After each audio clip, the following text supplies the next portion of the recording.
පිළිබඳ විශ්වාසය පළ කර ගන්නට මිරිසත් ලයන්ස් ක්‍රීඩකයන්ට ඒ වගේම මෙසින WAC ස්ට්‍රයිකර්ස් ක්‍රීඩකයන්ට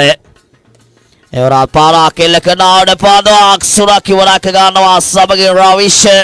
සිය තුන්වන පන්දු වාරයේ ප්‍රථම පන්දුව තුළම WAC ස්ට්‍රයිකර්ස් ක්‍රීඩකයන්ට පීඩනය ගෙනාවා දාබර කාලේ මිත්‍ර මෙතිකලා පිටෙන් පෙරලියක් සිදු කළ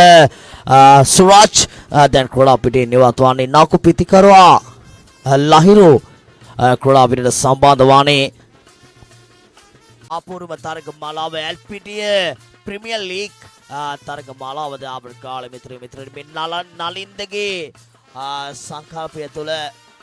සංවිධානය වූ අපූර්ව තරග මාලාව දාබර කාලේ මිත්‍රවනි අවුඩ පාද අක්ෂරකය විශාල දෑත් අතර සිදු කර ගන්නා විට තවත් කඩුලක් කොඩා පිටියේ නිවත් වෙන විට දැල්ලක් ක්‍රියාත්මක කිරීම සඳහා සංචන විහංග ගිමා යන අන්නත් නාමයෙන් යුක්තව කටයුතු කරන ක්‍රීඩකයා මේ TikTok සහ Facebook සමාජ මාධ්‍ය තුළ වැඩිසේ කතා කරන චරිතයක් ලෙස මේ ක්‍රීඩකයා සඳහන් වන්නේ. ඔව් ඊටමත්ම කන්ටෙන්ට් ක්‍රියේටර් කෙනෙකු ලෙස තමගේ සේවය මේ සෑහළු පන්දු කල්ලි ලබා දෙන්නේ. දැන් සූදානම් ප්‍රථම පන්දු ක්‍රියාත්මක කිරීම සඳහා ආයවාරේ වයිට් පන්දුවක් ලෙස සඳහන් කරන්නේ ඊතවතුනේ 41 ලැකන තත්ත්වයේ ලැකන 41ක් දක්වා හෙළන් වී තිබෙන්නේ 180 උරගා බැලීම සඳහා